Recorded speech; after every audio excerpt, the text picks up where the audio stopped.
se interiorizó esa condición colonial. Y para replicar a Hegel, el colonizado construyó su identidad en el espejo de su opresor. Ahora, esto tiene implicancias políticas, sociales y psicológicas muy contundentes, como en su momento el gran escritor mexicano Octavio Paz lo demostrara en ese admirable libro que se llama El laberinto de la soledad. Bien, esto terminó con las famosas guerras de la independencia, pero aquí dos paradojas. La geografía política de la independencia requiere todavía una explicación convincente, y en ese sentido el texto escrito por el profesor Perry Anderson es de una extraordinaria ayuda, porque ¿cómo explicar las disidencias tempranas? Me refiero a Buenos Aires y Caracas, con las más obtusas fidelidades, México y Lima, y en el medio justamente todos los otros, pero aún más las poblaciones más excluidas y más explotadas del sistema colonial fueron precisamente los negros, o los afrodescendientes, como es de buen gusto decir ahora, y los indios, es decir, la población nativa. Ahora, fueron ellos justamente quienes con armas en la mano se opusieron a San Martín y se opusieron a Bolívar. Si no podían creer. Bolívar no podía creer efectivamente que un Agustín Agualongo en Pasto se levantara en armas para decir: nosotros no queremos esa independencia. Y esto no fue un problema de los pastusos.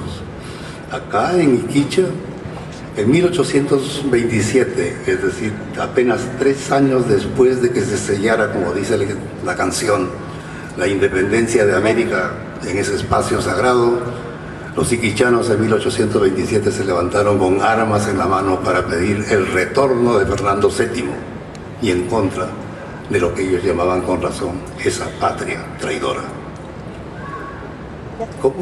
¿Cómo pensar todo esto? Bueno, quiero avanzar en esto y concluir. A partir de 1870 se inicia un proceso de colonización que fue completamente diferente del anterior. Implicó efectivamente un proceso de colonización en un marco histórico completamente nuevo, en el marco de la vigencia del capital y del capitalismo, con agentes, algunos, los mismos, España, por cierto, Portugal hasta cierto punto, como Mozambique, Inglaterra, Francia, Alemania, Bélgica. Se trataba esta vez del control de materias primas y del control de mercados. E igualmente sus consecuencias fueron completamente nocivas. Ahora,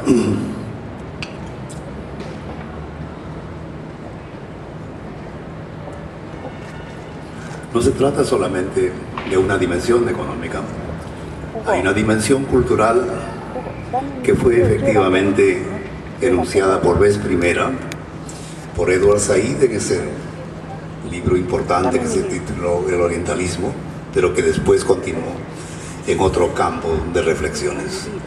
En efecto, se elaboraron estereotipos que, como decía Said, una construcción intelectual del Oriente que no tenía realmente mucho que ver con el Oriente, sino que eran estereotipos que sirvieron efectivamente para una mejor subordinación de la periferia. En 1940-1945, como señalaba, en el marco del proceso de descolonización, se desmanteló esta subordinación. Lo que no significa, por otra parte, que las raíces de la colonización existieran.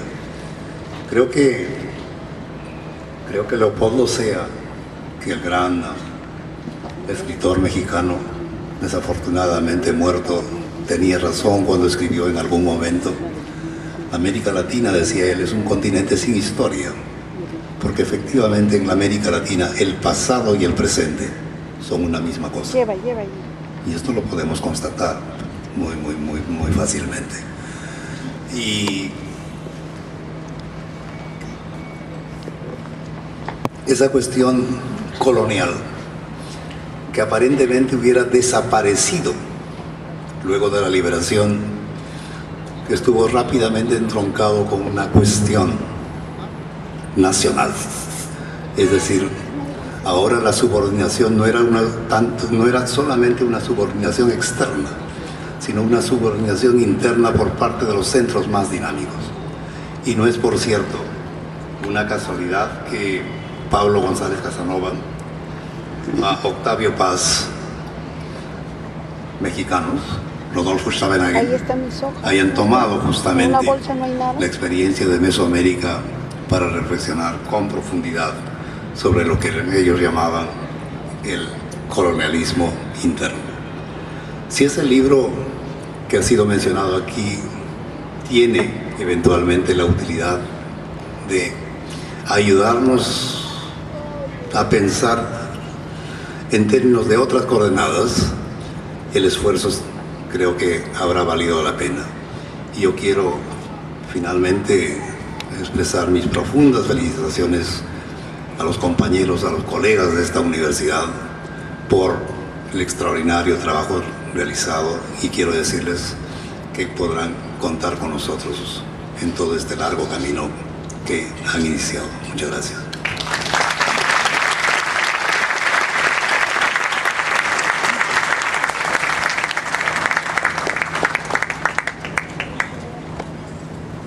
Bien, cedemos el uso de la palabra al profesor Perry Anderson.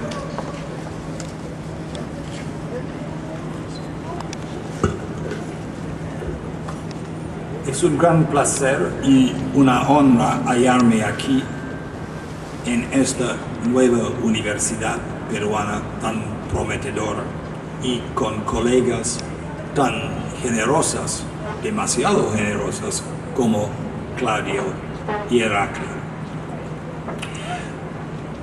Quiero comenzar por añadiendo mi voz a la de Claudia en avalanza del coloquio de Bogotá el año pasado y del libro que nació de este coloquio organizado por Heraclio.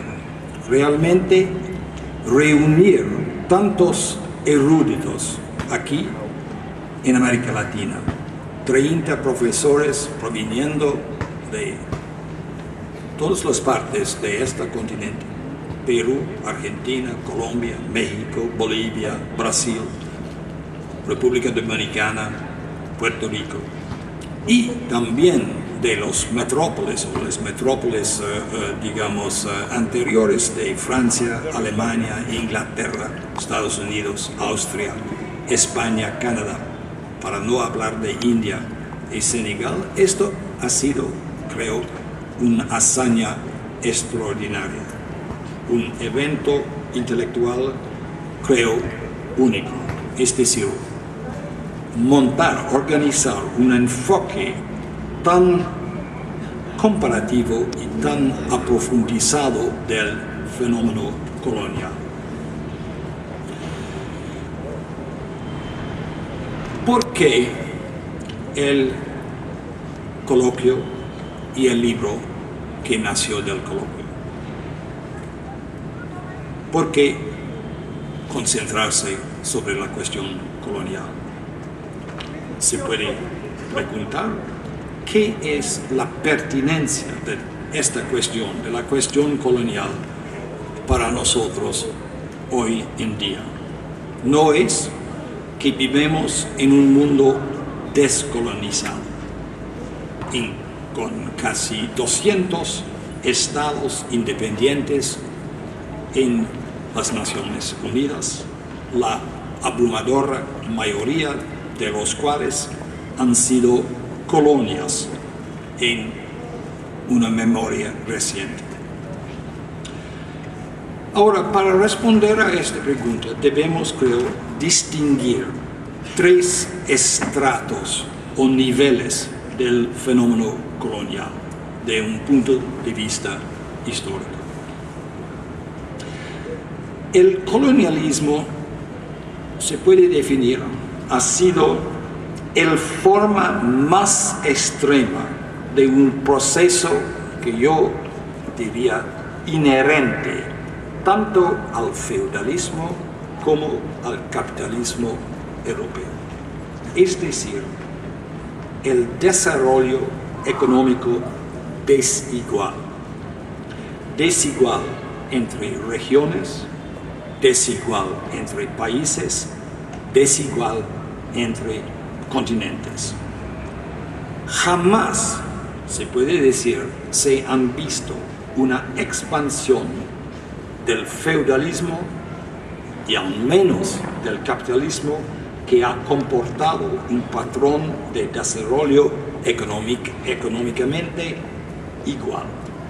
El desnivelamiento o desigualdad de los ritmos de crecimiento y de la producción se ha realizado en formas dramáticas, sin precedentes, cuando primero el feudalismo, entonces el capitalismo europeo conquistaron las Américas y más tarde África y gran parte de Asia.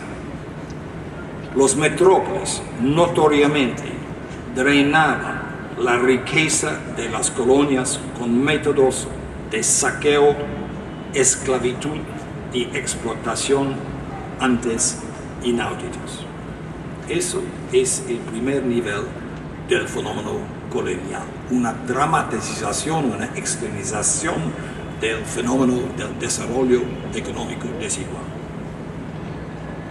En segundo lugar, hubo, bien entendido, la dominación política de las potencias europeas sobre las zonas conquistadas y colonizadas. Esta involucraba la implantación de aparatos represivos comandados por oficiales y otros proviniendo de los metrópolis sobre los colonizados. Pero se debe notar también, invariablemente, el poder colonial necesitaba y utilizaba intermediarios y instrumentos locales para mantener sus regímenes. En tercer lugar, se creó también invariablemente una jerarquía, no solamente de clases que existía ya en los metrópolis, sino también étnica, de razas en las colonias, todas baseadas sobre un menosprecio profundo racista de las poblaciones indígenas. Ahora, ¿qué ha significado la descolonización que ha comenzado aquí en América Latina y un siglo más tarde se extendió a Asia y a África? Estructuralmente, la descolonización ha comportado el desmantelamiento del segundo nivel del fenómeno colonial, o sea, la creación de estados independientes en lugar de colonias dependientes de los metrópolis. No cabe duda, claro, de la importancia política capital de este proceso de liberación nacional en América Latina, en África y en Asia.